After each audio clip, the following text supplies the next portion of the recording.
jam 10 saya lewat, saya muter balik nge over, sampai sini saya melihat korban-korban pada bergeletakan.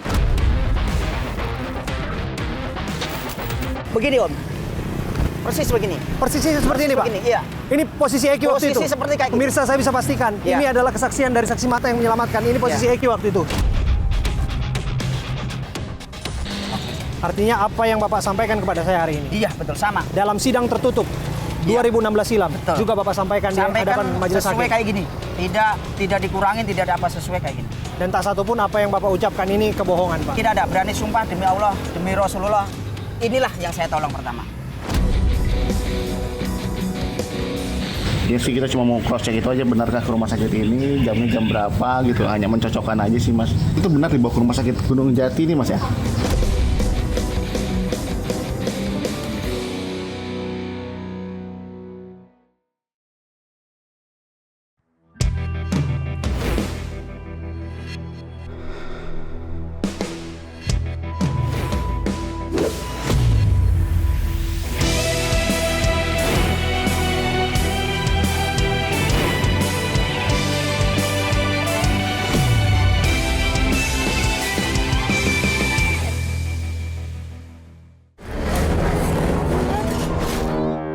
Jembatan Talun menjadi saksi bisu tragedi berdarah sejoli Vina dan Eki.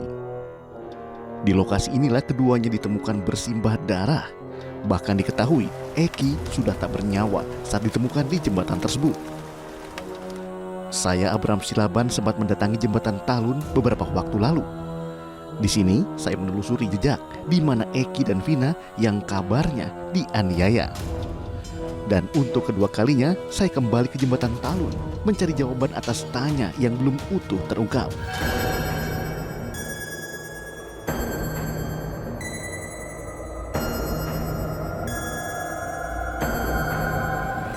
Untuk kali kedua, saya Abraham Silaban dan tim saya kembali datang ke Cirebon, Jawa Barat. Dan kali ini sobat, saya datang ke sini lagi dan lagi mencari fakta-fakta lapangan, temuan-temuan kami, menggali informasi demi informasi. Saya sebutkan, saya berupaya untuk menggali informasi bukan hanya dari satu pihak, 2, 3, bahkan puluhan pihak yang kami upayakan untuk mengurai benang kusut peristiwa kematian terhadap Vina dan Eki 8 tahun silam, Agustus 2016 silam. Dan kali ini saya Abraham Silaban, saya hadir di sini meluruskan apa yang kusut belakangan ini, membuka lebar-lebar fakta, membuka kenyataan sesungguhnya bahwa apa yang terjadi pada Vina dan Eki di malam itu, malam tanggal 27 Agustus 2016 silam. Saya sengaja bersiaran malam hari di sini kembali untuk kemudian memberikan gambaran yang utuh kepada Anda. Kira-kira apa yang terjadi pada malam itu menyerupai jam pertama kalinya ditemukan Eki dan Vina. Saya sebutkan narasumber yang barangkali bisa menjadi kunci untuk kemudian membuka fakta dan memberikan keterangan kepada kita tentang apa sesungguhnya yang terjadi pada malam itu. Saya bersama dengan Pak Suroto ya. Pak Suroto. Ya, Pak Suroto, terima kasih sekali lagi Pak. Ya. Terima kasih sudah bertemu dengan kami Pak, bertemu dengan saya Abraham Silaban Pak. Ya. Pak Suroto ini adalah mandor ya Pak ya? Mandor Desa Kecomberan. Mandor Desa Kecomberan. Saya ada di wilayah Kecomberan ini. Dan kami bisa pastikan bahwa Pak Suroto adalah orang yang pertama kali menemukan korban dan bahkan mengevakuasi korban, Iya, betul. membawa Vina ke rumah sakit. Betul demikian Pak? Oke. Saya sebutkan tadi di awal bahwa kami akan mencoba meluruskan fakta, bahwa kami akan mencoba untuk meluruskan benang kusut anggapan publik, bahkan tentu saja imajinasi, kreasi yang sudah terlanjur menjadi konsumsi publik yang barangkali dianggap bahwa itu adalah kebenaran. Tapi hari ini kita akan buka kebenaran bagi Anda. Betulkah kemudian Pak bahwa kedua korban ditemukan di trotoar Pak? Ini simpang siur. Ada yang menyebutkan ditemukan di Kepompongan, di dekat trotoar. Bapak memiliki kesaksian lain. Silakan Pak. Ya. Saya hari itu posisi saya patroli Ya. keliling wilayah karena sering terjadi begal. jam 9, jam 10, jam 11 itu rawan-rawannya begal. Di flyover Talun. Jalan Talun ini. Oke. Tapi jam 10 saya lewat, saya muter balik ngebek oper, sampai sini saya melihat korban-korban pada bergeletakan. Oke, sebelum ke korban ya Pak, supaya ini jelas. Ya. Mandor barangkali belum banyak orang yang tahu tugasnya Pak. Mandor itu seperti semacam siskamling ya Pak ya? Gitu. Semacam petugas keamanan dari desa ya Pak? Iya, mandor desa. Oke, mandor desa. Oke, Bapak melihat korban. Melihat korban. Posisi di mana? Posisi Sebentar Pak. Posisinya ada di mana Pak? posisi ada di situ, Pak. Berarti bukan di trotoar? Bukan di sana, bukan. Alangkah mengejutkan, kedua korban ternyata ditemukan bukan di trotoar, melainkan tergeletak di separator. Tunjukkan kepada kami Pak, di Ya. mana Anda pertama kali menemukan Vina? Posisi Vina dari tiang ini kurang lebih 1,5 meter atau 2 meter. 1,5 meter Pak? Ya, Oke, sebentar Pak. Pak, hati-hati Pak. Ya. Minggir sedikit. Kita coba tandai pemirsa. Saya membawa kapur. Dan tentu saja kami berhati-hati di mana Pak? ya, sini Pak. Sini, hati-hati Sini. Pak. Sini Pak. Sini Pak. Ya.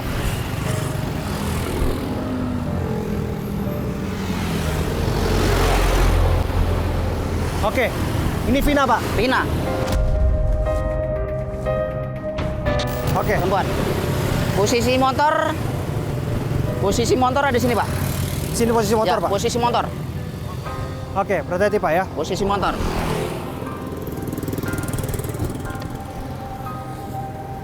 Saya akan menandainya pemirsa. Tapi kami tetap berhati-hati di sini untuk memberikan gambaran yang utuh Ya. kepada Anda yang sebenarnya terjadi. Ya. Kalau posisi yang laki, si Hengki tau? Si siapa? Eki. Eki. Posisi di sini, Pak. Di sini Pak. Ya. Menempel ya Pak. Nempel nih, Oke. trotoar. Posisi Eki lebih menempel ya. Ya, menempel di Hati-hati, trotoar Pak. ini. Oke.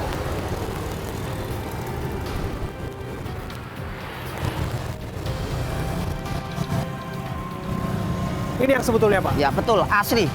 Asli dan tidak saya rekayasa, berani sumpah demi Allah posisi ada di sini, bukan di sana. Oke, berarti disebutkan ini wilayah, bukan wilayah Kepompongan, Bukan, ini wilayah desa Kecomberan. Kecomberan. Ya, Oke, dan Bapak adalah mandornya waktu itu Mandornya, yang iya. berkeliling.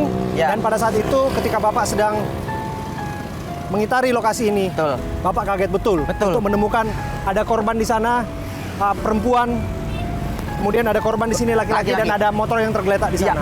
betul sekali, betul sekali. Jam berapa itu Pak? Jam 10, Pak. Jam 10 malam. Jam 10 malam. Sekali lagi saya ulang, bukan jam 1 atau jam 2 pagi Pak? Bukan. Jam 10 malam. Berarti itu belum berganti hari ya Pak? ya? Belum. Oke. Ini bisa dipertanggungjawabkan ya Pak? Bisa dipertanggungan jawab dunia dan akhirat. Saya saksi, masih ingat betul. Masih ingat betul Masih Pak, ingat ya? betul, Malam Pak. itu ya Pak? Iya, betul. Oke, waktu itu Pak, Bapak bisa ceritakan kepada kami bagaimana kemudian keadaan korban dulu Pak sebelum pada akhirnya Bapak mengevakuasinya. Kita mulai dari Vina dulu. Kita mulai dari Eki. Kita mulai dari Eki. dulu. Pertama saya nolong si laki. Eki. Eki, Oke. nggak tahu namanya waktu itu. Agak kesini, Pak. Nolong si laki, Oke. ya tahu. Posisi si laki itu posisi masih pakai helm, Oke. masih pakai helm. Saya tanya, dek, dia udah nggak nyaut. Oh berarti tebakan saya dia udah mati karena darah banyak. Posisi waktu itu hujan, Om. Hujan. Deras dan darah tuh mengalir, ngikutin air darah itu. Dengan gamblang, Suroto pun menunjukkan posisi Eki dan Vina yang tergeletak di pinggir separator jembatan dengan penuh luka. Dari mana Pak? Dari bagian mana Bapak melihat darah itu mengucur? Dari kepala. Dari kepala karena dia pakai celana panjang, Oke. pakai jaket, jadi darah itu keluarlah dari situ, Om. Tapi Oke. saya menyopot helmnya itu keluar dari kepala, ada. Bapak sempat mencopot helmnya? Helmnya saya copot. Kenapa Bapak copot helm? Dicopot takutnya dia masih hidup, takut sesek atau apa karena saya copot ininya tali helmnya. Oke. Bapak coba copot tali helmnya? Nah. Oke, dan Bapak coba bangunkan? Saya bangunkan cuman dia udah nggak berdaya. Oke. Udah- Waktu itu posisinya telungkup seperti ini atau dia telentang Pak? Nih, saya buktikan, saya lihat. Oke, silakan Pak. Begini, Om. Persis begini. Persisnya seperti ini Pak? Begini, iya. Ini posisi Eki waktu itu? Posisi seperti kayak gitu. Pemirsa saya bisa pastikan, Iya. ini adalah kesaksian dari saksi mata yang menyelamatkan. Ini posisi Iya. Eki waktu itu. Silakan Iya. Pak, bangun Pak. Iya. Oke, posisinya seperti ini. Iya. Dan waktu itu Bapak sudah tolong, ternyata sudah tidak bernyawa. Tidak Pak? bernyawa. Oke, dan waktu itu sempat nggak Bapak lihat darah dari kepala tadi Bapak sebutkan? Ya. Dari bagian mana lagi? Karena dia pakai celana panjang, pakai jaket, luka yang mana saya tidak Bisa identifikasi? tidak melihat, tidak apa. Yang penting darah itu panjang dari Eki, dari korban si perempuan tuh banyak sekali darah. Banyak sekali darah ya Pak ya? Mm-mm. Oke. Bapak sempat melihat nggak Pak? Eki menggunakan jaket? Jaket, emang pakai jaket? Pakai jaket? Pakai jaket. Jaket apa? Jaket, kalau nggak salah ekstasi apa tak? Oke, jaket ekstasi gitu Iya, ya? betul. Semacam ada perkumpulan motor Iya, begitu ya betul, Pak ya? betul. Iya, betul. Kalau masih ingat Iya. warna jaket itu apa? Biru putih, biru putih. Biru putih? Iya, biru putih ada. Oke. Waktu itu Pak, Bapak sempat melihat tidak Pak? Di jaket itu atau di kaosnya ada yang sobek tidak Pak? Saya tidak melihatnya. Tidak melihat. Atau paling nggak jaketnya masih utuh Bapak lihat? Masih pakai jaket dia. Bapak melihat nggak ada bekas sobekan semacam hunusan senjata tajam ke bajunya atau ke jaketnya? Kurang tahu Pak. Sekarang saya sendiri nggak ngelihat. Yang jelas dia itu darah dari badan mereka itu karena dia pakai jaket ya. Oke. Banyak sekali. Oke. Waktu itu wajahnya luka-luka? Di kepala, di kepala. Di kepala saja ya? Di kepala Tapi aja. wajah tidak? Tidak, kepala. Oke. Ini saya kemudian tidak hanya membawa kapur ya. Kami coba dengan sangat berhati-hati sekali lagi ya. Tentu saja kami sangat menghormati hak lalu lintas, hak pengendara roda 2 maupun roda 4 tempat ini. Tapi dengan kehati-hatian sungguh kami coba untuk kemudian mengukur jarak dari Eki. Ini Eki ya Pak ya? Eki. Coba ya Pak. Hati-hati Pak. Oke. Ya. Ini ambil segini aja Om. Itu cuma berapa meter Om? Oke. Segini Pak. Ya. Oke, bisa maju Pak.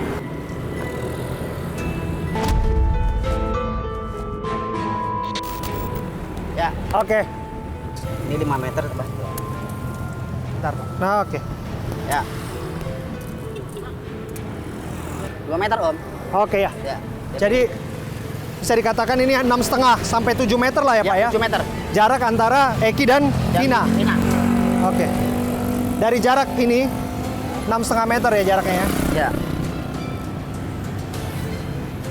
Saya coba tuliskan 6,5 meter jarak ini untuk coba menggambarkan kepada Anda. Saya tidak membuktikan sesuatu pada hal ini untuk mengatakan bahwa ini kecelakaan tunggal, penganiayaan dan lain sebagainya. Saya mencoba untuk memantik daya nalar Anda, daya nalar kita bersama dan logika kita. Itu Eki, posisi telentang ya. Betul. Kemudian Vina, apa yang Anda lihat? Dengan jarak 6,5 meter. Waktu itu saya habis nolong si Eki siapa? Korban laki. Eki.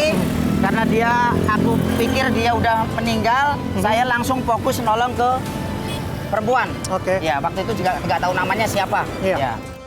Sungguh tragis saat ditemukan Vina merintih tolong di saat-saat kritis. Dia minta tolong. Nah, saya menolonglah ke perempuan. Masih ada suara minta tolong? Pak? Masih. Dan Masih ada rintihan minta tolong? Masih, dan aku bilang sabar ya Dek, lagi manggil mobil. Oke. Sabar, lagi manggil mobil. Kondisinya waktu itu seperti apa, Pak? Terlentang juga. Terlentang? Lihat ya. Oh, maaf, Pak. Kita harus cepat ini, Pak. Ya. Terlentang gitu. Posisi seperti ini, Ya, Pak? gini lihat. Tolong. Oke, pemirsa, Tangan inilah ini, tangan yang kanan ini. Seperti ini posisi Vina waktu itu. Kami Tolong. coba gambarkan. Oke, Pak. Tolong gitu. Oke, Pak.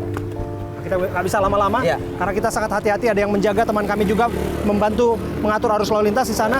Dan waktu Bapak kemudian membangkitkan, coba membangkitkan nggak, Vina? Bangkitkan, duduk. Bapak coba bangkitkan untuk duduk. Bapak bawa ke pinggir. Enggak. Posisi masih di sini. Oke. Jadi dia terlentang, Oke. kepalanya saya angkat, Oke. saya papa. Posisi dia itu saya papa kepalanya. Jadi saya memperagakan Bapak nih. Ya. Bapak seperti ini posisinya? Iya. Oke. Bangun, Pak. Oke. Dan waktu itu apa yang Bapak lihat kondisi Vina? Kondisi Vina Seperti apa kondisi Vina? juga parah juga, kaki luka kukiran luka apa, kena sobekan besi atau apa. Kita naik, Pak. Juga nggak tahu ya. Waktu itu Oke. pokoknya dia juga luka parah. Tangannya yang mana yang parah, yang kiri apa ya, kalau nggak salah ya. Pokoknya dia luka lah Om, luka parah lah dia tuh. Oke. Intinya Tangannya luka parah. Luka parah. Bapak melihat wajahnya terluka nggak? memar semua. Memar semua. Ada semacam luka sayatan nggak, Pak, di bagian kening atau di bagian wajahnya? Nggak bisa identifikasi ya Pak? Nggak bisa Pak, nggak bisa. Oke, Pokoknya tapi dia bagian mana yang paling parah waktu itu Bapak lihat? kaki,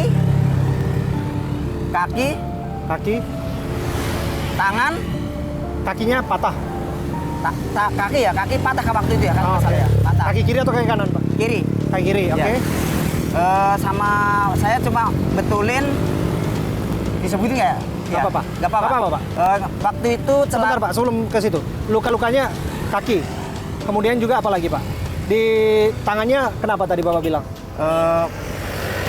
Tahu kena bacokan atau kena apa ya Pak? Kayak kena bacokan nih loh. Seperti patah juga? Iya. Lukanya luka dalam? Luka dalam. Oke, dan banyak mengeluarkan darah? Banyak keluarkan darah. Kepala berdarah nggak Pak? Kepala berdarah juga ya, berdarah kayak, berdarah. Nah. Tapi Bapak bisa menyaksikan aliran darah itu banyak? Iya, darah itu karena hujan lebat, darah itu ikut mengalir. Oke. Ngalir ke bawah. Waktu itu apa yang Bapak lakukan? Saya nolong pertama karena si Pina itu sebelum saya tolong, jaket itu udah numpang udah buat nutup kemaluannya. Jaket yang sama seperti yang digunakan Sama. oleh Eki? Betul. Jaket warna Putih biru ya, itu? ya. Oke, dengan lambang yang sama itu, Sama, STC itu? ya. Oke, terus setelah itu apa Setelah- yang Bapak saksikan? Saya betulin celana dalamnya si Pina, gitu, si korban itu, karena saya dulu nggak tahu ya, Iya. namanya itu si korban itu karena posisi celananya tidak pas kayak kita pakai celana dalam semestinya, Oke. kayak gitu. Jadi saya naikin Celana dalam, mohon maaf Pak ya, celana dalamnya melorot? pelorot, tidak semestinya dia pakai kayak kita umumnya. Oke. Terus apa yang Bapak lakukan? Ya saya betulin teman nggak nyampe Oke.